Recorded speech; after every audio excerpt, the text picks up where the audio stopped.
Magandang araw mga kaibigan.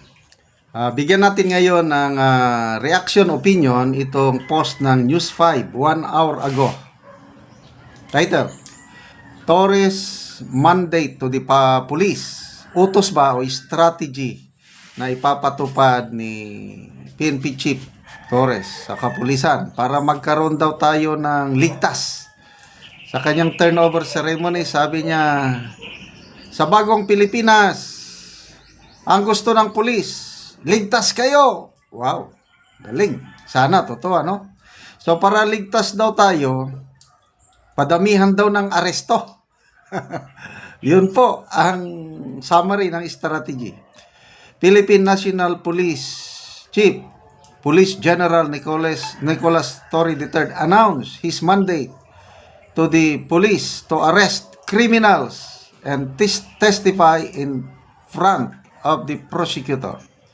This follows the president's mandate to fight illegal drugs in the country. Torre insists that arrested criminals should be alive and if complained, police will be taken to internal disciplinary machinery to investigate whether the arrest was made correctly.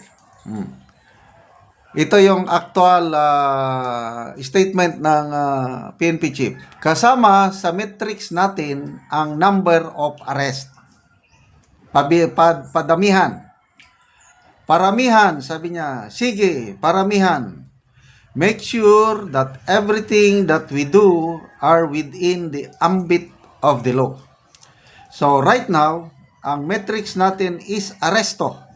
At ang aresto, ibig sabihin, buhay ang tao, dadalhin mo sa husgado, kumbinsihin mo ang piskal. Yan, June 2, 2025. Yun ang kanyang ano.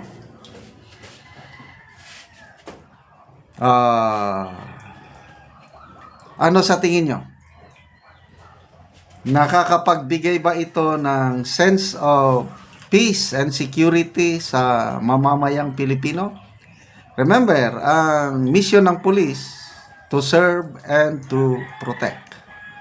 So, padamihan ng aresto. Yun ang metrics, yun ang batayan ng magaling na police station o police officer.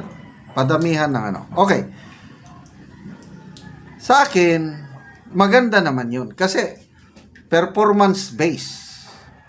Maganda ito kung susundin ng mga kapulisan yung batas, yung aaresto sila na walang lalabaging batas. Maganda yan. But, paano tayo maka-assure na susundin ng mga pulis ang batas sa pag-aresto? Yun lang ang question mark. Okay. Punta tayo sandali sa pag-aresto kay Tatay Digong. Sabi nila, sabi ni DOJ Secretary Remulla, sabi ni General Torre, sinunod nila ang batas. Kaya lang, marami ring nagsasabi na hindi nasunod ang batas. Kaya nga, yung Senate investigation, ginawa ni na Senator Amy, meron ng reklamo na isinampa sa ombudsman. At ang ombudsman, umaksyon na, ibig sabihin, mayroong nakita ng ombudsman doon sa committee report na there is something na aksyonan, kaya pinapasubmit sila ng counter affidavit.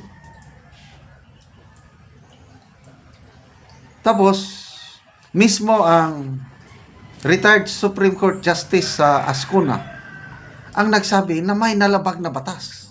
Supreme Court Justice na ito nagsasabi, may nilabag na batas. So, paano tayo ngayon makakasigurado na kung ginawa ng Chief PNP yung pag-aresto kay PRRD na may question mark sa pagsunod sa batas, wala ngang warrant of arrest.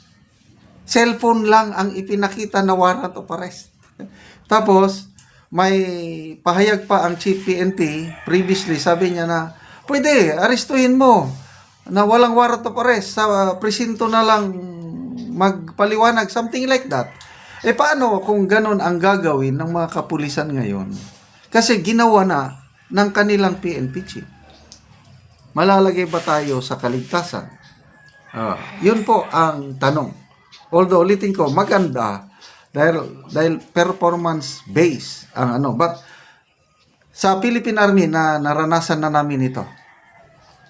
Padamihan ng body count yung anti-insurgency campaign ng Philippine Army. Padamihan ng magurgor nga NPA, padamihan ng makuwang armas, mga ganun. Kaya lang, later on, the Army found out that it's not good. Hindi siya magandang strategy to measure the performance of an officer, of a commander, of a unit. Kaya unti-unti tinanggal.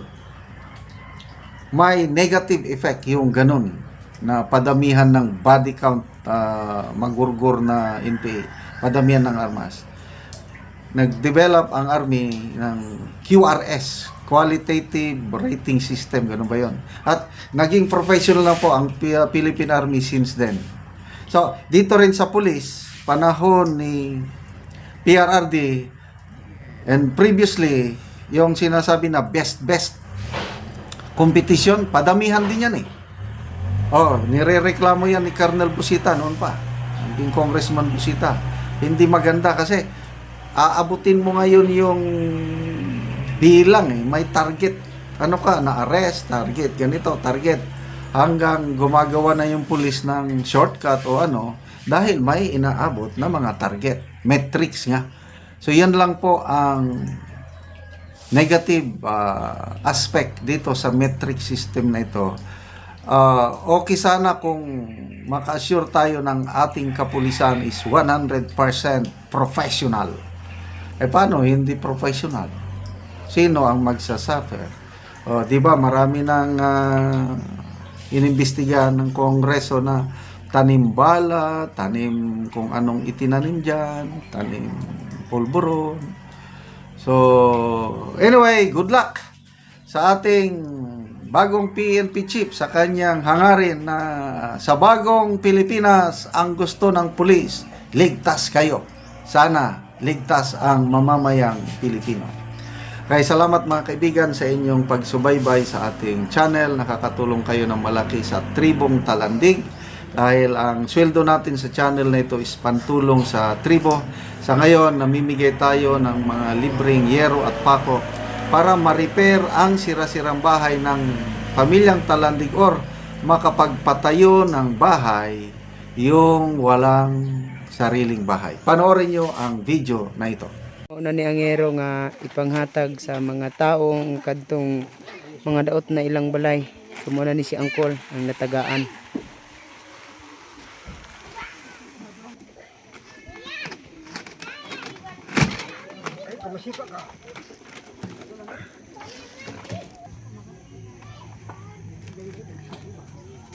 O kini si Angkol, dalo na niya padulong sa iyang gitukod og bagong balay niya.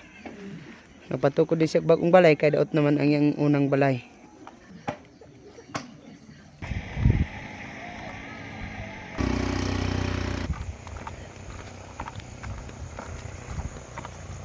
So subida gyud kayo ang agianan padulong sa balay ni Angkol. Gihangak gani ko. So padulong na ni sa ibabaw ang subida.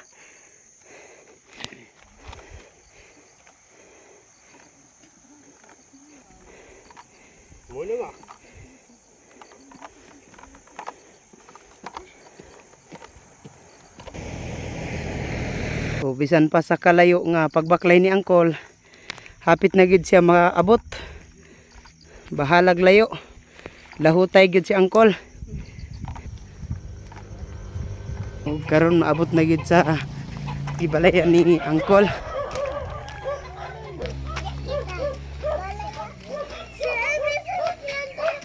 So mo na ni ang yang ipatukod nga balay